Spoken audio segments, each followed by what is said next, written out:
I make a lot of introductions for founding teams. There's a little secret there. I want to do that because whether I invest or not, I want the teams to succeed.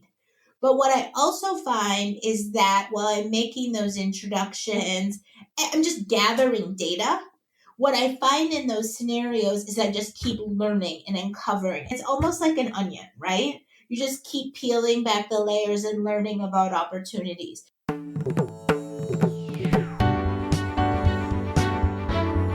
You are listening to The Sure Shot Entrepreneur, a podcast for founders with ambitious ideas. Venture capital investors and other early believers tell you relatable, insightful, and authentic stories to help you realize your vision. Welcome to The Sure Shot Entrepreneur. Today's guest is Andrea Kalmans. She's an investor founder at Lontra Ventures. Andrea and I collaborate on opportunities where we try to find great entrepreneurs to invest in. Andrea, welcome to the Sure Shot Entrepreneur. Hey, Gopi, it's fun to be here. Happy New Year. Happy New Year to you too.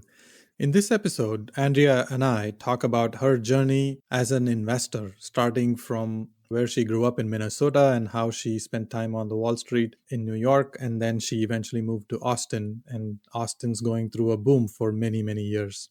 She gives specific examples of startups she has invested in, how she met the founders, and how they impressed her, and what she looks for in these founders, especially at the earliest stages. She talks about how she is not afraid to have an opinion that's contrarian and differs from other investors, and what she has learned as an investor over the years. Andrea, tell us about yourself, starting with where you grew up and how you built a life in Austin. Well, there's a lot to share, and I'm excited to be here chit-chat with you. By the way, I've loved listening to the recent episodes, so thank you for using your time to do this. So I live in Austin, Texas, which I feel very, very, very fortunate to live in such a thriving, wonderful city. When people ask me all the time, sort of, how did you become interested in entrepreneurship and why are you supportive of startups? I always sort of think back to my grandparents who are Holocaust survivors. And my grandparents really instilled in all of us a make it happen, can do, American dream sort of attitude. And so when I think about why am I an angel investor, it's really about finding things that I believe in and using the power of my energy and my checkbook and my connections to sort of make those things happen. So I grew up in Minnesota. I went to the University of Wisconsin and studied finance and economics. While I was there, I got to know a professor who sent me to some of his colleagues in Chicago to meet folks at Salomon Smith Barney. From there, they sent me to New York, where I accepted a 2-year position at an investment banking analyst position at Salomon Smith Barney in New York. It was funny times, 1998. When I accepted the job, it was Salomon Brothers. By the time I accepted the offer, it was Salomon Smith Barney. And by the time I actually took the job, it was Salomon Smith Barney, a member of Citigroup. That's just sort of an indication of the amount of mergers that were happening at that time and the amount of innovation and consolidation that was happening in the industry. I got to New York in the summer of 1998. Actually, Jamie Dimon introduced our class the very first day, which I now, every time I see him on the news, I just think, wow, what an unbelievable way to have started my career. I was placed in the media and telecom division. And if you remember that time in history, 1998 was the IPO boom and then, of course, the bust. I was put on IPO deal teams. We took DoubleClick, helped them do secondary convertible notes, like $1 billion in a day. We did so many different IPOs. I realized at that time, getting to know the founders of the companies that we were helping finance, that I would love to be part of the entrepreneurial journey that they were experiencing. So I met my husband in New York, and he was a native Texan. And I was wanting to go back for my MBA. So we got engaged. I read an article in 1999 about Austin was booming in Fortune magazine. I said, Walter, we're going to move to Austin. We're going to spend the rest of our life there. I'm going to get my MBA. We're going to do entrepreneurial things, and life is going to be great. The thing about that that's so amazing is the journey we laid out over 20 years ago is the journey that we've followed. I'm very, very grateful for my life every day. Oh, this is great. Starting in Minnesota, going through New York, and now in Austin. And Austin is still booming. That's fantastic. Well, it's very ironic to have read that article then because the articles that people are reading now are almost the same. I wish I could go back and look at the archives. That's right. Yeah. How did you become an investor?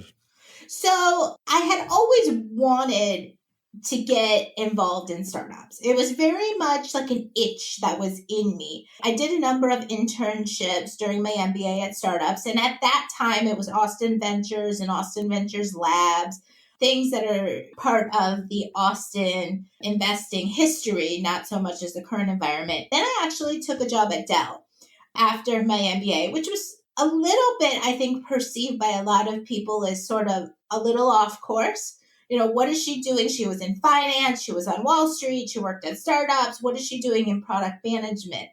And those number of years were actually incredibly instrumental in teaching me about product development and product life cycles and product launch. I did those for a number of years. And I was treated very well at Dell. I had 2 kids while I was there. Sabrina is now 17, Hudson's now 15. I really, really stayed at Dell for a nice long time, and I was starting to feel like it was really time to move on. If I was going to be an entrepreneur, it was time to go. In 2008, the world was really starting to become a very complex financial environment, and Dell was doing voluntary leaves. So I took the package. My husband had just been part of a company called OTN, and he had also just taken a package. And as a result of that, he had started Lontra Ventures just a couple of months before. And I said, Walter, you're getting a partner. And so it happens, that's the way the world works sometimes. When I first left Dell, I thought I was going to do consulting, and I do consulting, but today I do consulting much more in an advisory capacity.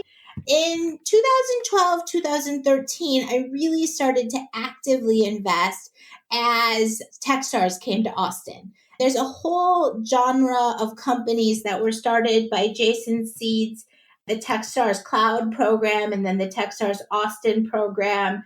That's where I really began to make my network, start to actively invest, get to know the other people in the Austin startup scene. And so I joined Capital Factory, I joined the University of Texas Venture Labs program, and then, my investing started to have wings. What kind of companies do you invest in? So I always love a startup with a big market share, like a really wildly big market share, market opportunity. Like, how do you look for that? It's very hard. I get confused when I meet a startup and they paint a picture of a large market that may or may not exist today. And especially if it doesn't exist today, it's really hard to grasp that. Let's kind of back out from this for a minute. If it weren't COVID, I would spend, and even during COVID, I did Techstars Austin and Techstars Boulder office hours next week, and I've done Y Combinator during COVID and all these different programs. First, I meet hundreds and hundreds of entrepreneurs for every one that I invest in. So we start with a very big funnel of opportunities.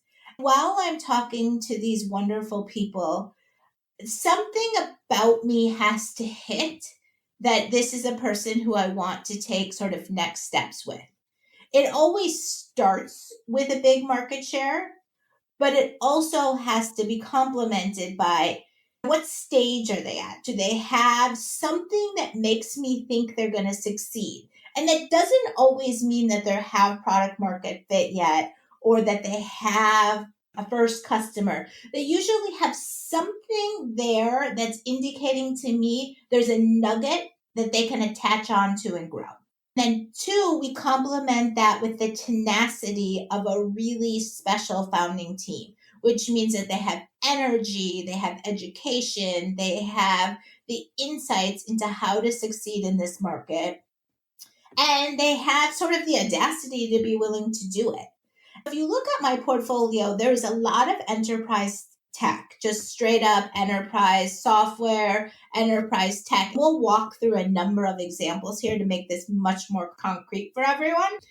But I also during COVID have become, I don't know if it's COVID, I don't know if it's me getting older, or I don't know if it's just the huge need in the world. I've become much more socially conscious.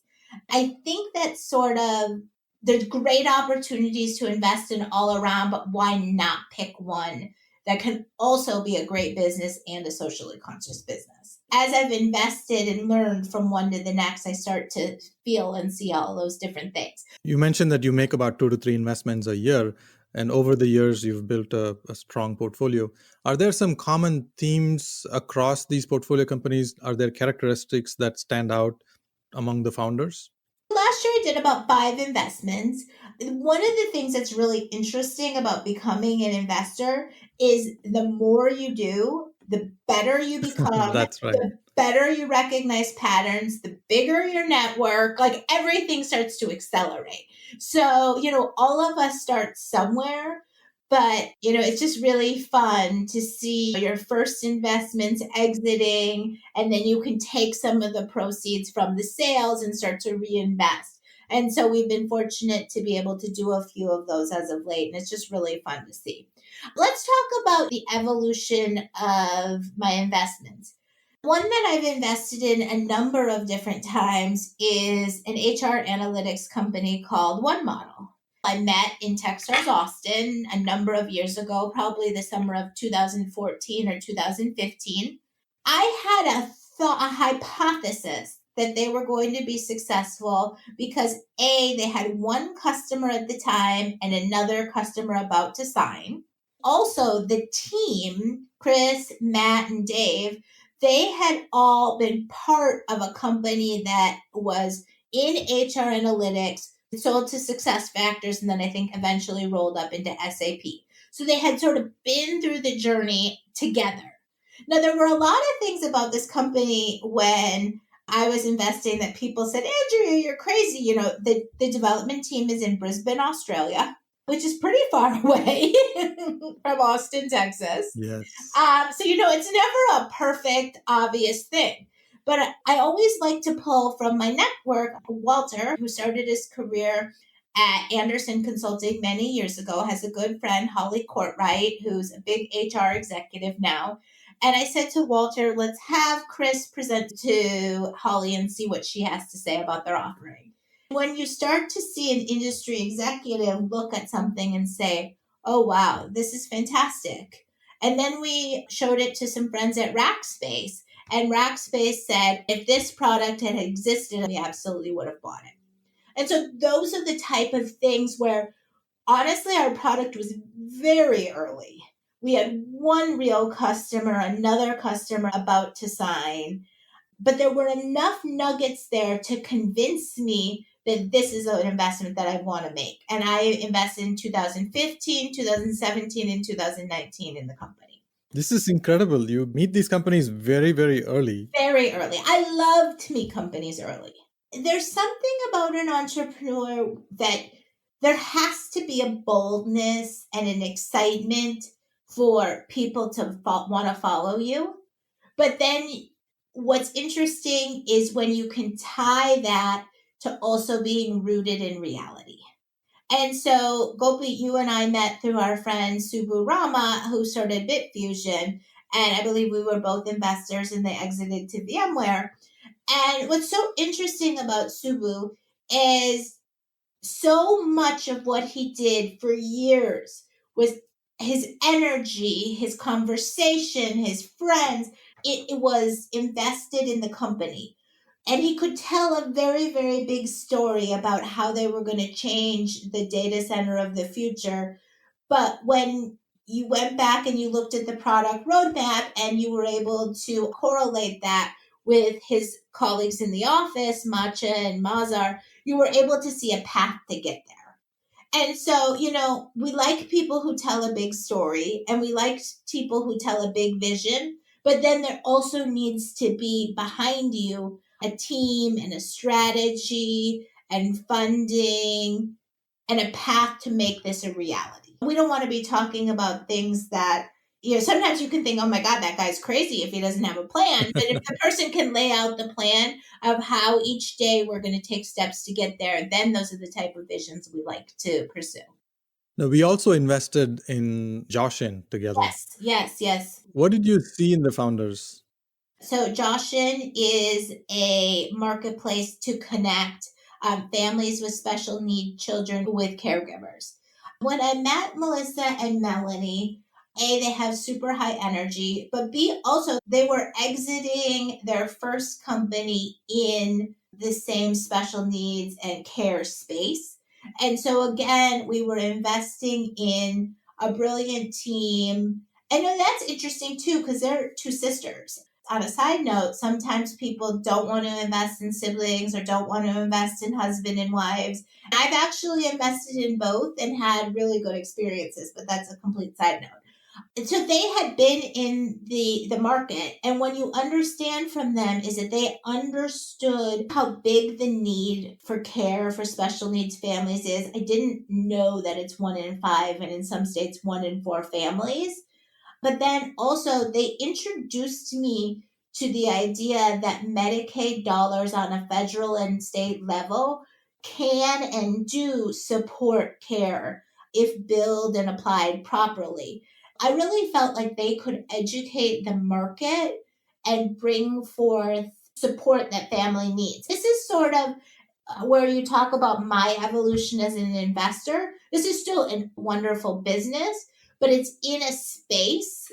If I hadn't met them, I wouldn't have known. And then once I did meet Melanie and Melissa, I thought to myself, what an amazing example of a socially conscious, very big, profitable company that we can build. And so that's sort of the evolution where I'm finding that we can do both. And DocStation is another example of those, and VitalFlow is another example of those. For instance, VitalFlow I invested in during COVID. We do remote monitoring of asthma patients. And what I learned is that if you blow into a spirometer, you actually can detect days before if you're going to have an asthma attack. And if we can detect that, we can dramatically reduce hospitalizations. So that's an awesome thing for asthmatics to have. 1 in 8 Americans is asthmatic.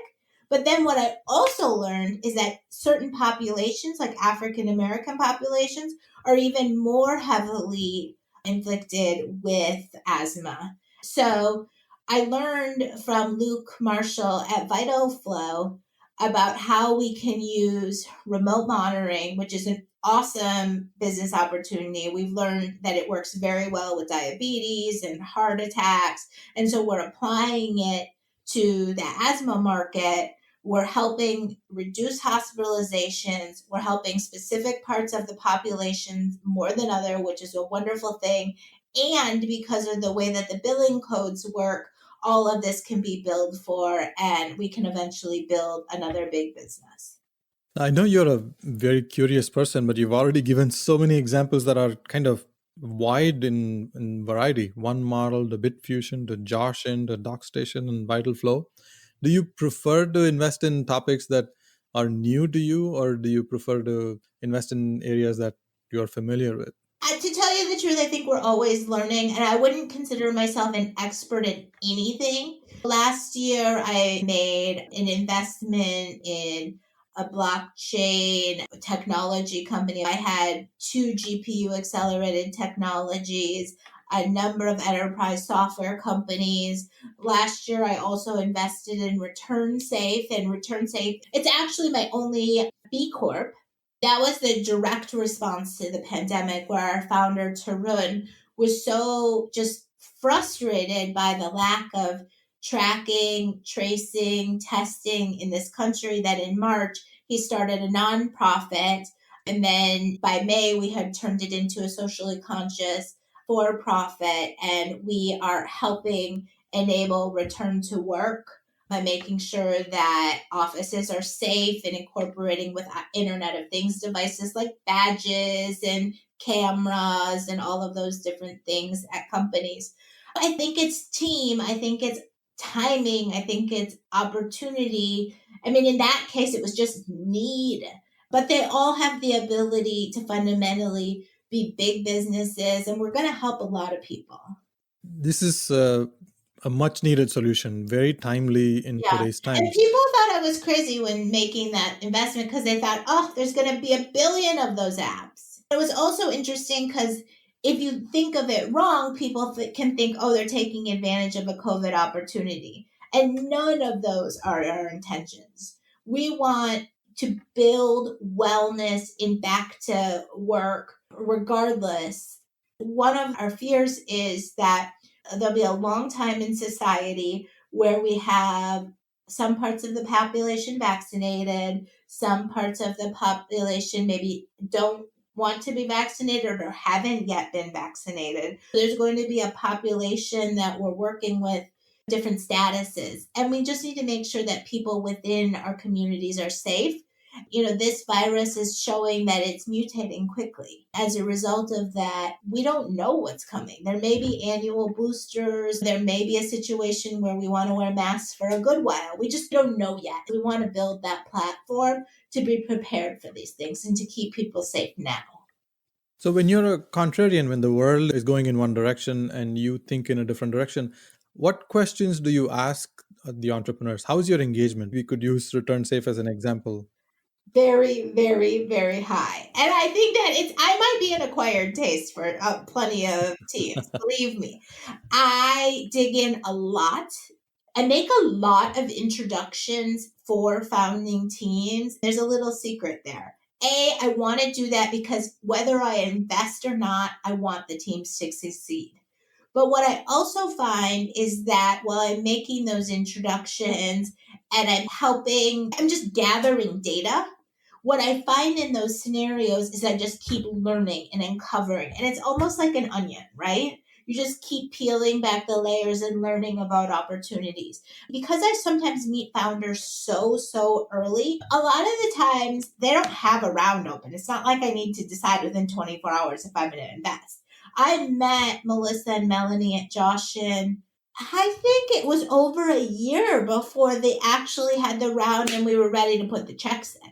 There was a lot of time to learn and engage. Some of the earliest stage investing, you spend a lot of time in diligence in the very beginning. You want to, when you write that check, feel good about it. When you're doing the wire transfer, you always know there's a huge amount of risk and there's always like a little bit of a pit in your stomach. But you also want to know that if this goes according to the plans or even bigger than the plans, that you're really onto something big here. Yeah, that is true. I usually check for that nervousness that my hands need to be a little sweaty. And if Yeah, it feels like a no-brainer, yeah, absolutely. No, this is an investment that's probably not an investment I should make because everybody sees the same. yeah. I mean, when you're pressing that check go, you're like, oh my God. And it's been great to see the journey of these companies. You mentioned the secret here is in many introductions you make, and I see that a lot in our conversations and engagement over many months now. What do you look for? Like, how do you help these entrepreneurs, and how do these introductions make a difference to them? Yeah, well, the thing is, like, a lot of people will call and just say, do you know any angels? I'm looking for money. And that's like the number one turnoff. I'm like, no, don't know any. And it's not that I don't want to. It's just like, ugh, tell me a story I don't know. What's interesting is the customers. For whatever reason, it's just maybe because I'm curious or because I've lived in the same city for 20 years. Like Vital Flow, when I met them, I actually had doctor friends who I could send the solution to. My husband has a lot of friends where you can send the solution to and kind of get their feedback. Those are the type of things that I'm really looking for. It's like when people in the industry are impressed by the solution. DocStation is another one where we work with pharmacists through the big health plans to get the 4 chronic conditions that are causing costs in the healthcare system to go up, like diabetes and heart conditions, or working with the pharmacists to get to know people that come into their pharmacies to really coach them and work with them and make sure that they stay compliant on their medicines and are taking care of themselves. When in the process of due diligence, I walked into pharmacies, and I can't say that I know anything about pharmacies until having made this investment, but just started walking into pharmacies and started talking to pharmacists and started learning. Pharmacists went to school for many, many, many years and have top tier training. And oftentimes they feel like they've become pill pushers. They don't feel like they Mm. become the consultative profession that they went to school to become. And so, when I was sort of, bouncing around pharmacies, I thought to myself, wow, this could be a really important business. And so it was not anything that I knew about. Walter did know a few specialty pharmacies that we were able to do due diligence with. Then I met the innovation teams that were funding our first pilot. I heard the excitement in that group. That's when I knew I wanted to invest. Oh, this is very interesting. Are there some pet peeves, things that you don't like? Okay, well, there are things, I don't know that I not like, but there are things that I've learned. Okay, for Mm. instance, I used to believe, I didn't even know what the party round was in the beginning, but I thought if this smart person and that smart person and that smart person were in, then we all wanted to be in. I have since learned that, too many people on the cap table means that nobody really wants to lead or nobody has to lead. So that's sort of one of those things where I used to think it was a really good idea. I'm not saying that I wouldn't do it again. I'm never saying never, but it's one of the things that, in Austin, you used to hear, oh, so and so's investing, and then people would jump in. And I've learned that so and so has like 200 investments now, and they don't have time for everyone. And I also have learned that, so and so may just be investing so that they get information right. They can choose to do a bigger play later, but it doesn't mean that they have like such strong conviction.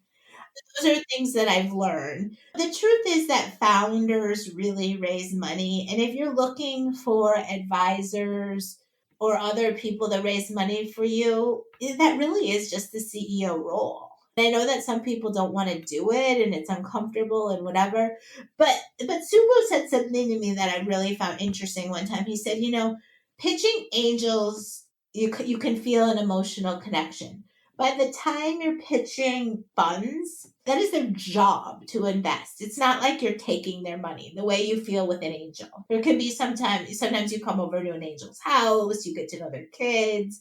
With a fund, it's an institutional thing. So some of the nervousness Subu actually described to me sort of going away when he went to more institutional funds, which I thought was a very interesting thing. I resonate with that. Things are definitely a lot more personal when entrepreneurs work with angel investors, and it progressively gets more and more sanitized and dry. After Series C, it's a very financial transaction. There's nothing else. There's nothing Yeah. else. So I guess Yeah. pet peeves, I'm a very black and white person. I'm a very honest person. I'm a very open person. I mean, I call people a lot. I text a lot. Part of it is that I want to always be in the know, but I just want to make sure everyone's okay. I'm sure that I probably have more pet peeves than the people who work with me. I probably have more pet peeves of me than I do of them. Very demanding person too. We're here to grow. And so, yeah. I want to switch to the final section of my discussion. I usually ask about community involvement. Is there a nonprofit organization you are excited about? Yeah, absolutely. I've been on the board of the Anti-Defamation League. So all of the other civil liberty organizations work with one group of people. And the ADL's philosophy, it was begun with the Jewish people, but it works on the civil rights of all people. And so actually, you'll see on CNN recently, Jonathan Greenblatt, we have a Center for Extremism. And Jonathan Greenblatt, the CEO, has been all over the news. And they're able to actually sort of decode some of the horrible symbols and things that we saw at the riots. So, like, their Center for Extremism can find all of the hate speech on the internet, and they're able to monitor it and work with the FBI on it. Now, my personal frustration is, if we know that, why do these things still happen? But we do plenty of education in schools. So we run the No Place for Hate initiative in school, which educates teenagers on how to be advocates for diversity and change in their schools. And we do Holocaust education, we do police force trainings, all of those type of things. We do good work, but my frustration is it seems like we need more. It's great to see that in addition to all the good work that you do for founders, you also make time for community involvement. That's really great to hear. Yeah, no, it's crazy. There's so much need right now for so many different things. Andrea, thank you so much for sharing your stories. It's always exciting to talk to you. Oh, I love talking with you. I'm glad that we had some fun today, and I hope that lots of folks will listen and learn, and we'll just continue to build out great entrepreneurial communities. Yes, I look forward to that. Thank you for listening to The Sure Shot Entrepreneur. I hope you enjoyed listening to real-life stories about early believers supporting ambitious entrepreneurs. Please subscribe to the podcast and post a review. Your comments will help other entrepreneurs find this podcast. I look forward to catching you at the next episode.